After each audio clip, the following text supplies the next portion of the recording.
Inside the hidden world of America's naval elite, deep within the steel walls of America's most powerful warships, lies a world few civilians ever see, where the Navy's top commanders live and lead.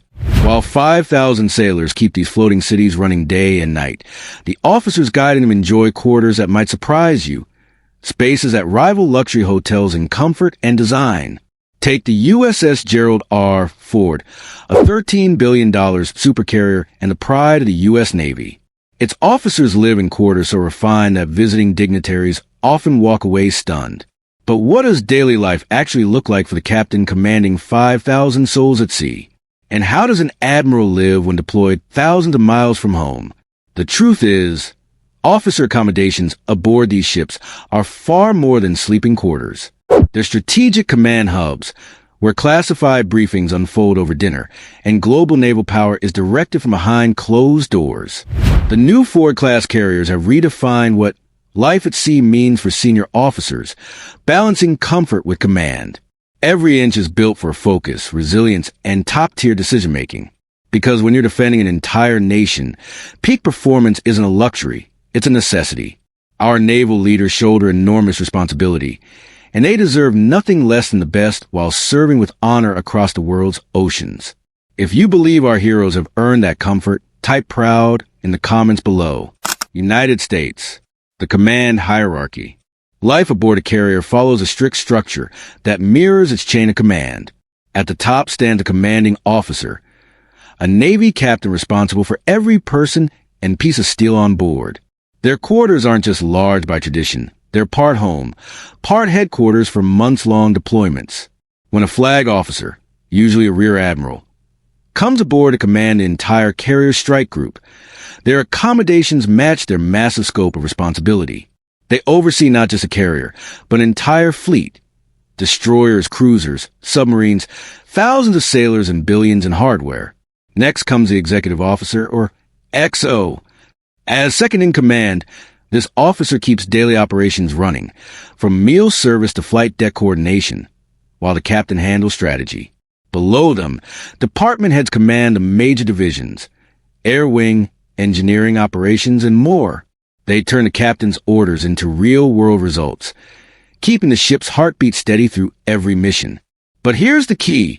This hierarchy isn't about privilege. It's functional design, ensuring that every leader can act, decide, and communicate efficiently to keep America's Navy the best on Earth. The captain's domain. The captain's quarters are unlike anything else at sea, a floating executive suite built for both diplomacy and crisis. In port, the captain's cabin transforms into a polished command center, hosting foreign dignitaries, top-level meetings, and strategic discussions. Think formal dining areas, conference setups, and decor worthy of America's most important allies. One former carrier commander described his in-port quarters as spacious and well-appointed, perfect for hosting dignitaries visiting the ship. It included a private bedroom, full bath, and office space to handle the mountain of administration that comes with leading a nuclear-powered warship. But once the ship leaves port, the captain shifts to a second cabin, positioned near the bridge and combat information center for rapid access during emergencies. Comfort gives way to readiness. When alarms sound, the captain can be at the bridge in seconds, not fighting through crowded decks. And yes, the captain's private bathroom, known as the head, is the rarest luxury aboard.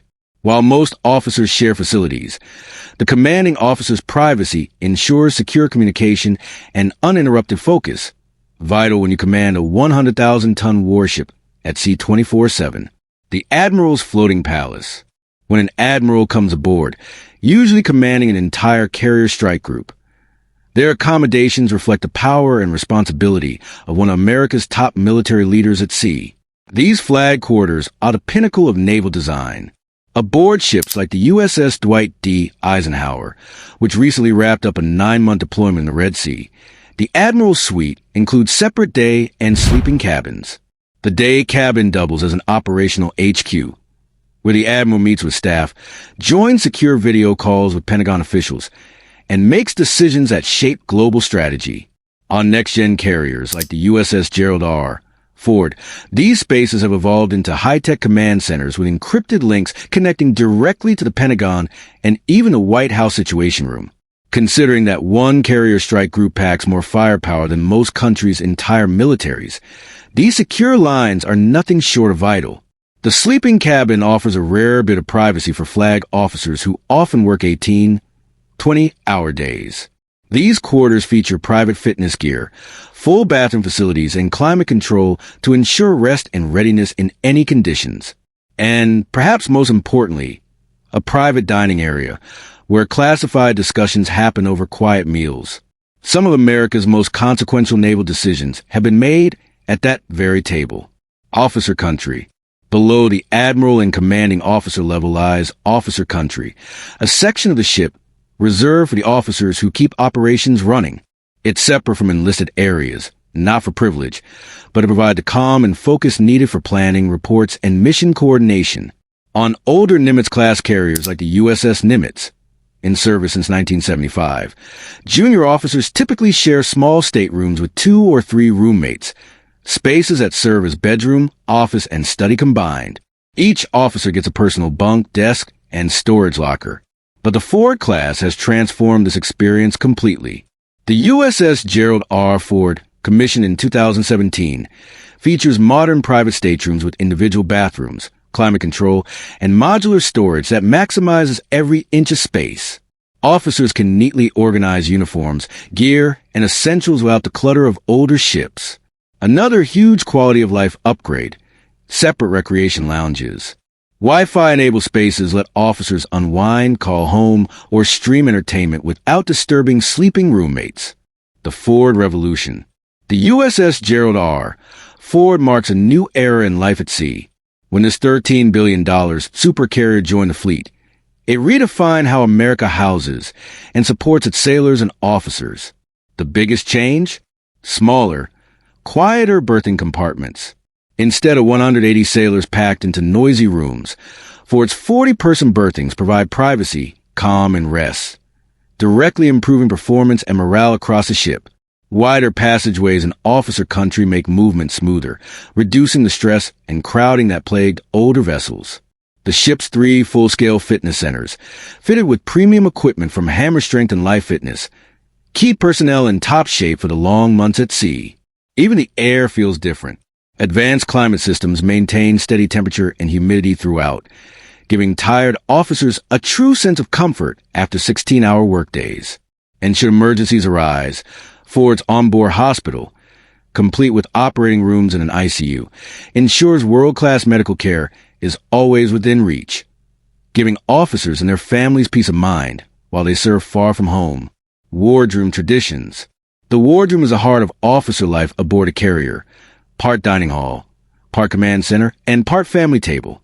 It's where the Navy's proudest traditions live on, and where the officer corps builds a teamwork that powers American naval strength. Meals here aren't just about food. They're moments of coordination, planning, and connection. Department heads swap updates, solve problems, and keep operations running smoothly, all over a shared meal that strengthens unity and morale. The wardroom also doubles as a workspace. Large tables often hold maps, plans, and reports that can't fit inside small staterooms. Many key decisions shaping ship operations happen during these working meals. On modern carriers like the USS Gerald R. Ford, wardrooms now feature advanced audiovisual systems, allowing officers to join briefings and secure conferences with other fleets around the globe. During port visits, the wardroom transforms into a diplomatic venue, hosting foreign officials, allied officers, and VIP guests. These gatherings build relationships that strengthen U.S. naval influence worldwide. Professional culinary specialists ensure meals meet high standards, because a well-fed crew is a more effective one. Life aboard the floating city. Life on an aircraft carrier means living in a city that never sleeps. The USS Gerald R. Ford carries over 5,000 personnel, a floating world where leadership never stops. For officers, every day is a balance between authority and accessibility. Their work starts before dawn and ends long after midnight, driven by constant flight ops and critical decisions. Private quarters become rare retreats, the only place to recharge amid the chaos. Thanks to high-speed internet and better satellite links, staying connected with family keeps morale high through long deployments. Advanced medical care, gyms, libraries, and recreation areas keep minds sharp and bodies strong. These aren't luxuries. They're what keep the Navy's leaders mission ready. Respect and recognition. Officer accommodations aren't about luxury. They're about readiness and respect. When a captain commands 5,000 people and billions in assets, comfort becomes a tool for performance. Modern quarters also help the Navy attract and retain top talent, recognizing the skill and sacrifice of those who lead. From cramped bunks on old ships to refined suites on Ford-class carriers, this evolution shows America's commitment to its warriors. During the USS Dwight D. Eisenhower's 9-month deployment in the Red Sea, those improved spaces kept morale and decision-making strong under extreme pressure. In the end, this investment fuels mission success and global dominance. America's carriers remain unmatched, commanded by officers whose living conditions reflect a nation's pride and gratitude. Because when you live where you lead, comfort isn't luxury, it's leadership.